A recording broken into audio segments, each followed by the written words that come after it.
Neste segundo vídeo da série Coleções, apresento um conjunto de pontos para se considerar ao verbalizar os processos de criação, acreditando que no fluxo que podemos estabelecer entre prática e reflexão sobre a prática, há uma força que faz crescer o nosso desejo de criar.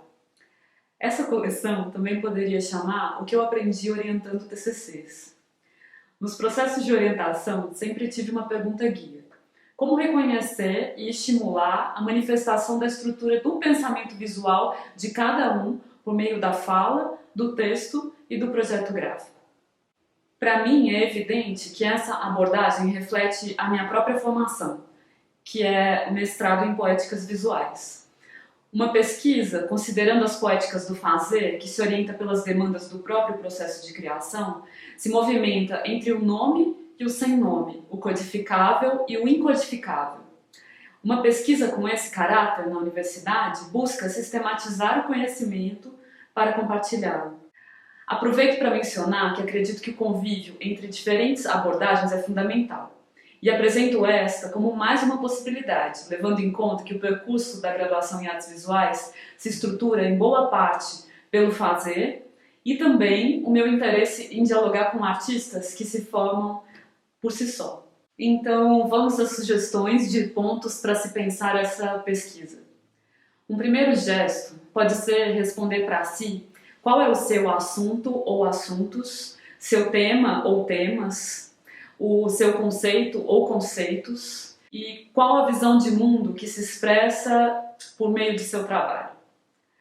Cada uma dessas palavras, desses pontos, podem revelar nuances do nosso olhar para o mundo, do reconhecimento do nosso lugar e do modo como estabelecemos relações. Sinto que todos estão presentes, mesmo que pela negação, mas pode ser mais fácil responder um ou outro. E pode ser bom pensar o porquê. Por que mais facilmente eu consigo atrelar minha pesquisa à ideia de assunto? Ou, por que tenho dificuldade de conceber o meu fazer a partir de um conceito? Ou, por que é fácil desdobrar uma série de temas de meu interesse? Considere o que cada palavra, em seus significados vetores, cada palavra, assunto, tema, conceito, pode revelar sobre o modo de seu fazer, pensar, auxiliando no reconhecimento de potencialidades e limites em seu processo. Na sequência, eu apresento uma dupla de eixos, aqui agrupados por permitirem uma mesma abordagem. E são as linguagens artísticas, desenho, gravura, escultura, pintura, e as técnicas, como aquarela, pintura a óleo. Vamos às perguntas. Você baseia sua pesquisa em quais técnicas e linguagens artísticas? O que da história, do fazer e do pensamento dessa técnica lhe interessa? O que significa conceitualmente, metaforicamente, essa técnica para si? Por exemplo, o que é veladura para mim? Como a transparência aparece em outros modos de fazer? Como essa técnica dialoga com a minha maneira de compor na bidimensionalidade, mas também no espaço habitado? Que materiais da vida cotidiana dão corpo à ideia de veladura? Ao considerar uma técnica, eu sugiro refletir sobre a velocidade de realização, as esperas, os equipamentos para esse fazer acontecer e o esforço físico empreendido na realização desse trabalho. Observe seus modos de fazer, de errar, de adaptar. A linguagem artística também tem uma definição histórica que se constrói ao longo da história do pensamento. Eu sugiro pesquisar essa definição e também desdobrar o que é essa linguagem para você.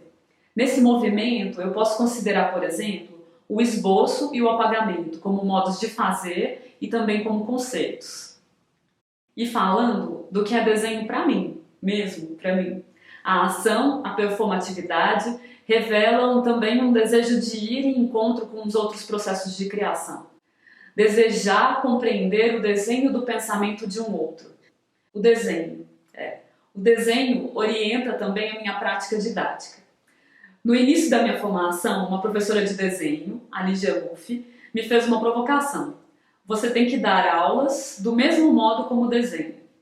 E eu ainda não entendia a minha estrutura de pensamento no desenho, senti medo, mas eu construí essa resposta vivendo e de modo simultâneo elaborando uma proposição artística e didática, que fortaleceram uma a outra.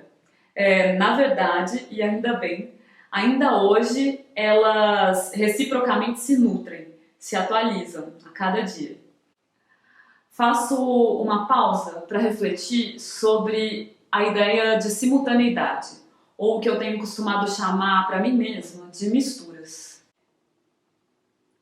Eu fico pensando na maravilha que é aprender as técnicas simultaneamente abrindo para o campo das metáforas, dos sentidos. Uma formação que acontece de maneira integrada, estimulando o pensamento crítico, uma visão sistêmica e um percurso com mais significado. Eu vou falar depois das referências, mas dá para falar aqui também das referências. Imagina ampliar as referências tradicionais, o encontro com os cânones, sem deixar para trás, perder ou apagar as referências que foram sendo somadas pela vida, pelos encontros nesse cotidiano ordinário. Eu adoro essa palavra. A mistura são esses encontros. A mistura é uma espécie de antifragmentação. Voltando aos eixos, um outro, composto por uma dupla de tópicos, também por possibilitarem uma abordagem similar, materiais e ferramentas. Eu sugiro refletir sobre o uso tradicional e sobre variações criativas, onde o material encontra a expressão, o conceito.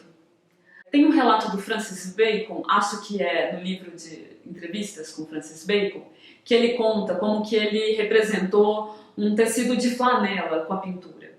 Ele passou o dedo em uma superfície empoeirada do ateliê, grudou essa poeira sobre a tinta óleo ainda úmida, esperou isso secar e veio com uma veladura de cor por cima dessa textura da poeira.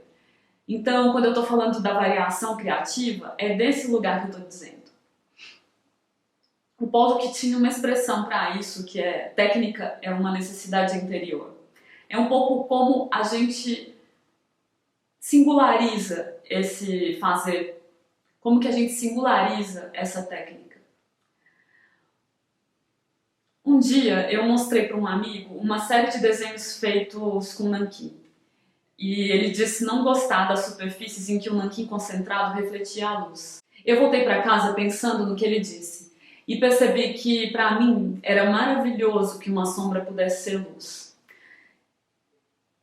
Olhe para os pontos de tensão. As fricções, elas são importantes e é bom conviver com esses pontos. É bom contemplar esses pontos.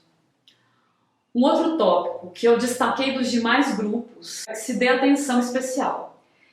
E ele é constituído pelos elementos da linguagem visual, pelas questões formais, ponto, linha, superfície, volume, luz e sombra, cor, composição. Quais são recorrentes? E aqui eu abro um parêntese, olhe para as repetições, sempre olhe para as repetições, em qualquer contexto, na verdade. O modo como elas se manifestam em diferentes corpos, de diferentes maneiras. Os diferentes modos como uma ideia se materializa tem muito a nos ensinar. Considere, nesse caso, dos elementos da linguagem visual, das questões formais, o que se sobressai, se é um elemento, dois ou uma combinação de mais deles. O que desses elementos, como estrutura de pensamento ao longo da história da arte, lhe interessa? O que significam conceitualmente, metaforicamente, esses elementos para você em sua pesquisa? Que objeto do cotidiano, que a ação do cotidiano representa esses elementos para você? Mais um ponto são os métodos de criação. E para pensar sobre, eu deixo uma outra lista de perguntas. Quais são os seus impulsos para a criação? Que forças lhe mantêm em movimento? Que modos de operar lhe movem? Como que é o fluxo de criação? Como uma imagem chama a outra? Como que é a natureza da criação? Quais eixos são fundamentais para que a criação se estabeleça? E ainda, ao olhar para o fazer, inspirada na lista de verbos do Richard Serra, feita em 1967-68, vale olhar.